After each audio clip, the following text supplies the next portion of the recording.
আসসালামু আলাইকুম ওয়া রাহমাতুল্লাহ। প্রিয় দর্শক, আজকের ভিডিওতে মিজানের পাল্লা ভারী করার চমৎকার 10টি আমল সম্পর্কে কথা বলবো। আমলগুলো খুবই ছোট্ট, কিন্তু এর ফজিলত অনেক অনেক বেশি।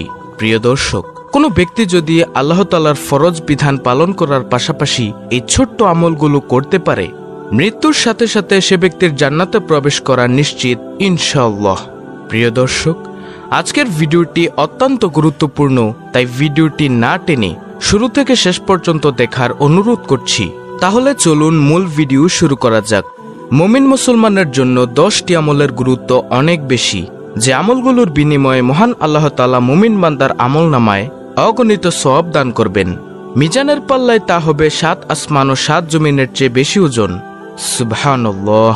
হাদিসের একাধিক বর্ণনায় উঠে আসা চমৎকার সেই 10টি আমল হল: নম্বর 1, সকাল সন্ধ্যায় লা ইলাহা ইল্লাল্লাহ জিকির করা। রাসূল সাল্লাল্লাহু আলাইহি ওয়াসাল্লাম বলেন, যে ব্যক্তি সকাল সন্ধ্যায় লা ইলাহা ইল্লাল্লাহ জিকির করবে, তার আমলনামার পাল্লা 7 আসমান ও 7 জমিনের চেয়েও ভারী হবে। আল্লাহু আকবার। তার জন্য জান্নাত হবে সুনিশ্চিত।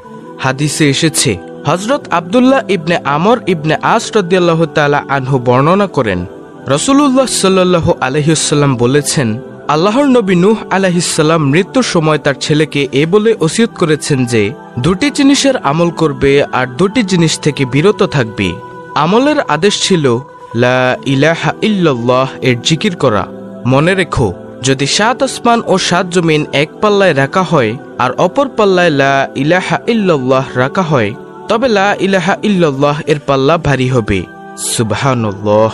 যদি 7 আসমান ও 7 জমিন একটি অবিচ্ছেদ্য গোলাকার বৃত্ত হতো, তাহলে লা ইলাহা ইল্লাল্লাহ এবং সুবহানাল্লাহি ওয়া বিহামদিহি সবকিছুকে চূর্ণ বিচূর্ণ করে ফেলত।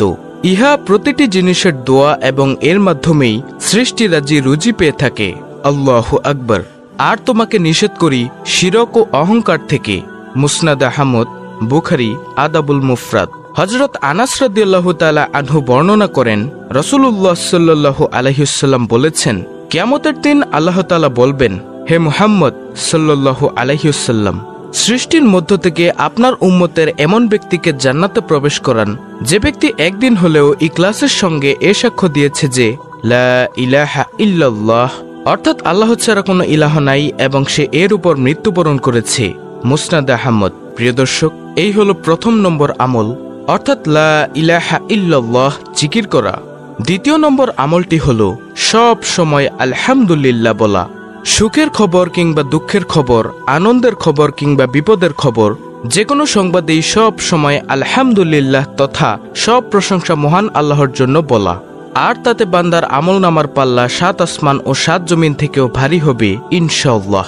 আর তা হবে জান্নাত লাভের মাধ্যম। সুবহানাল্লাহ। হাদিসে এসেছে, হযরত জাবির ইবনে আব্দুল্লাহ রাদিয়াল্লাহু তাআলা আনহু বর্ণনা করেন, রাসূলুল্লাহ সাল্লাল্লাহু আলাইহি ওয়াসাল্লাম বলেছেন, সর্বোত্তম জিকির হচ্ছে লা ইলাহা ইল্লাল্লাহ এবং সর্বোত্তম দোয়া হলো আলহামদুলিল্লাহ।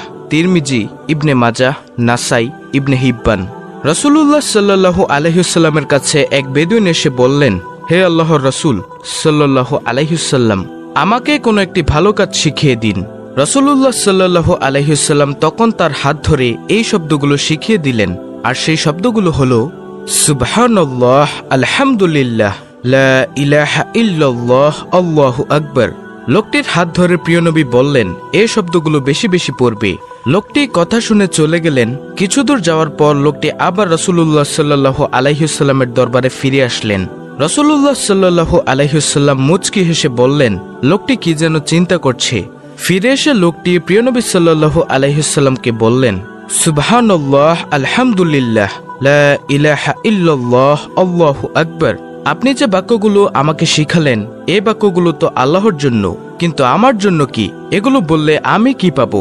তখন রাসূলুল্লাহ সাল্লাল্লাহু আলাইহি ওয়াসাল্লাম উত্তরে বললেন, তুমি যখন বলবে সুবহানাল্লাহ, আলহামদুলিল্লাহ, লা ইলাহা ইল্লাল্লাহ, আল্লাহু আকবার, তখন প্রতিটি শব্দের উত্তরে আল্লাহ তাআলা বলবেন, তুমি সত্য বলেছ। তারপর জিকিরকারী আল্লাহর কাছে নিজের যেসব চাহিদা তুলে ধরবে, আল্লাহ তাআলা তাই কবুল করে নেবেন। সুবহানাল্লাহ। যেমন বান্দা যখন বলবে আল্লাহুম্মা গফিরলি, হে আল্লাহ, আমাকে মাফ করে দিন, তখন আল্লাহ তাআলা বলবেন, তোমাকে মাফ করে দিলাম। বান্দা যখন বলবে আল্লাহুম্মার হামনি, হে আল্লাহ আপনি আমাকে রহম করুন, তখন আল্লাহ বলবেন, ইতিমধ্যে তোমার প্রতি রহম করেছি। বান্দা যখন বলবে আল্লাহুম্মার জুকনি, হে আল্লাহ আপনি আমাকে রিজিক দান করুন, আল্লাহ বলবেন, তোমাকে ইতিমধ্যে রিজিক দান করেছি। বাইহাকি। প্রিয় দর্শক, 10টি আমলের মধ্যে এই গেল দ্বিতীয় নম্বর আমল, অর্থাৎ সব সময় আলহামদুলিল্লাহ পাঠ করা। তৃতীয় নম্বর আমলটি হল সুবহানাল্লাহি ওয়া বিহামদিহি সুবহানাল্লাহিল আজিম এর জিকির করা। হাদিসের বিখ্যাত গ্রন্থ বুখারীর শেষ হাদিসে এই জিকির সন্নিবেশিত করা হয়েছে। এই জিকিরের বর্ণনা হাদিসে পাকে এভাবে তুলে ধরা হয়েছে যে, হযরত আবু হুরায়রা রাদিয়াল্লাহু তাআলা আনহু বর্ণনা করেন, রাসূলুল্লাহ সাল্লাল্লাহু আলাইহি ওয়াসাল্লাম বলেছেন, দুটি কালেমার বাণী রয়েছে যেগুলো দয়াময় আল্লাহর কাছে অতি প্রিয়, উচ্চারণে খুব সহজ আর আমলের পাল্লায় অত্যন্ত ভারী। বাণী দুটি হচ্ছে সুবহানাল্লাহি ওয়া বিহামদিহি সুবহানাল্লাহিল আজিম, অর্থাৎ আমরা আল্লাহ তাআলার প্রশংসা সহ তার পবিত্রতা ঘোষণা করছি। মহান আল্লাহ তাআলা অতীব পবিত্র। বুখারী শরীফ। তারপরে চতুর্থ নম্বর আমলটি হল সৎ চরিত্রবান হওয়া।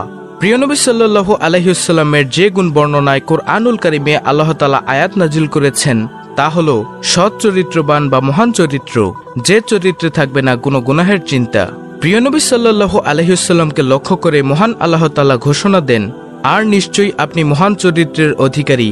কিয়ামতের ময়দানে এই উত্তম চরিত্রের লোকদের আমলনামা হবে 7 আসমান ও 7 জমিনের চেয়ে ভারী। সুবহানাল্লাহ। প্রিয় দর্শক, এ সৎ চরিত্রের সংক্ষিপ্ত পরিচয় হল হালাল গ্রহণ করা, হারাম বর্জন করা, আর নিজ পরিবারের স্ত্রী, সন্তান, বাবা মা ও ভাই বোনের সঙ্গে উত্তম উদার ব্যবহার করা। তারপরে পঞ্চম নম্বর আমলটি হল নাবালক সন্তানের মৃত্যুতে ধৈর্য ধারণ করা। অল্প বয়সে মৃত্যুবরণকারী সব শিশুই তার বাবা মা ও আত্মীয় স্বজনের জন্য হবে নাজাতের উসিলা, পরকালে আরাম লাভের অনুষঙ্গ এবং সুপারিশকারী, আর দুনিয়াতেও হবে সুখ ও সম্পদের অধিকারী। এ কারণে নাবালক সন্তানের মৃত্যুতে দোয়া করতে বলেছেন বিশ্বনবী সাল্লাল্লাহু আলাইহি ওয়াসাল্লাম। তারপরে 6 নম্বরে আমলটি হল অন্যের জন্য দোয়া করা। নিজের জন্য দোয়া করার পর যারা মুমিন মুসলমান নারী পুরুষের জন্য এভাবে দোয়া করে, আল্লাহুম্মা গফির লিল মুমিনিনা ওয়াল মুমিনাত। পবিত্র কুরআনে আল্লাহ তাআলা প্রিয় নবী সাল্লাল্লাহু আলাইহি ওয়াসাল্লামকেও মুমিন মুসলমানের জন্য দোয়া করতে এভাবে নির্দেশ দিয়েছেন, আস্তাগফির লি জামবিকা ওয়ালিল মুমিনিনা ওয়াল মুমিনাত। দোয়াটির অর্থ হল, হে রাসূল, আপনি ক্ষমা প্রার্থনা করুন আপনার নিজের জন্য এবং মুমিন পুরুষ ও নারীদের জন্য। সূরা মুহাম্মদ আয়াত নম্বর 19। তারপরে 7ম নম্বর আমলটি হল কেউ মারা গেলে জানাজায় অংশগ্রহণ করা। জানাজায় অংশগ্রহণে রয়েছে অনেক সওয়াব ও কল্যাণ।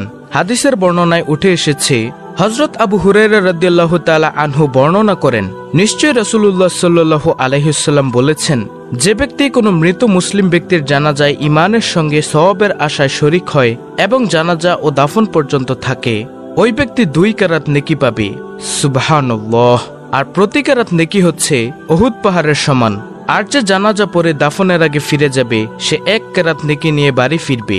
বুখারী শরীফ, মুসলিম শরীফ। তারপরে 8 নম্বর আমলটি হলো দান সদকা করা। একটি খেজুর কিংবা একটি খেজুরের গাছ হলেও হাদিসে এসেছে, রাসূলুল্লাহ সাল্লাল্লাহু আলাইহি ওয়াসাল্লাম বলেছেন, খেজুরের একটি অংশ দান করে হলেও তোমরা জাহান্নামের আগুন থেকে বেঁচে থাকার চেষ্টা করো। বুখারী শরীফ, মুসলিম শরীফ। তারপরে 9 নম্বর আমলটি হলো রাগ না করা। দুনিয়ার স্বার্থের ঊর্ধ্বে উঠে নিজেদের রাগ থেকে বিরত থাকা। এ রাগ করা হবে মহান আল্লাহর জন্য, দুনিয়ার কোনো স্বার্থে নয়। তবেই এই রাগ পরকালের আমলনামায় কয়েক গুণ ভারী হবে। হাদিসে এসেছে, হযরত আবু হুরায়রা রাদিয়াল্লাহু তাআলা আনহু বর্ণনা করেন, এক ব্যক্তি রাসূলুল্লাহ সাল্লাল্লাহু আলাইহি ওয়াসাল্লামকে বলল, আমাকে কিছু উপদেশ দিন। তখন তিনি বললেন, রাগ করো না। লোকটি বারবার রাসূলুল্লাহ সাল্লাল্লাহু আলাইহি ওয়াসাল্লামের কাছে উপদেশ চায়, আর রাসূলুল্লাহ সাল্লাল্লাহু আলাইহি ওয়াসাল্লাম বলেন, রাগ করো না। বুখারী। যেহেতু রাগ দমন করা অত্যন্ত কঠিন কাজ, আর যে ব্যক্তি তা করতে সক্ষম হবে সেই দুনিয়া ও আখিরাতে কামিয়াব। এ রাগ দমনকারীর প্রশংসায় আল্লাহ তাআলা বলেন, যারা নিজেদের রাগকে সংবরণ করে আর মানুষের প্রতি ক্ষমা প্রদর্শন করে তারাই মুহসিন বা সৎকর্মশীল। বস্তুত আল্লাহ সৎকর্মশীলদেরই ভালোবাসেন। সূরা আল ইমরান আয়াত 134। সর্বশেষ 10 নম্বর আমলটি হলো দ্বীনের পথে দাওয়াত। আল্লাহর পথে অন্যকে ডাকা বা আহ্বান করা। যে ব্যক্তি মানুষকে আল্লাহর পথে ডাকে বা আহ্বান করে সে ব্যক্তির আমলনামা হবে 7 আসমান ও 7 জমিন থেকে ভারী। সুবহানাল্লাহ। সুতরাং মুমিন মুসলমানের উচিত উল্লেখিত চমৎকার 10টি আমল যথাযথভাবে পালন করা এবং বিনিময়ে মহান আল্লাহ তাআলার কাছে দুনিয়ার সফলতা ও পরকালের চূড়ান্ত মুক্তির চেষ্টা করা। আল্লাহ রাব্বুল আলামিন মুসলিম উম্মাহকে উল্লেখিত আমলগুলো যথাযথভাবে পালন করার মাধ্যমে দুনিয়া ও পরকালের কল্যাণ ও সফলতা লাভ করার তৌফিক দান করুন।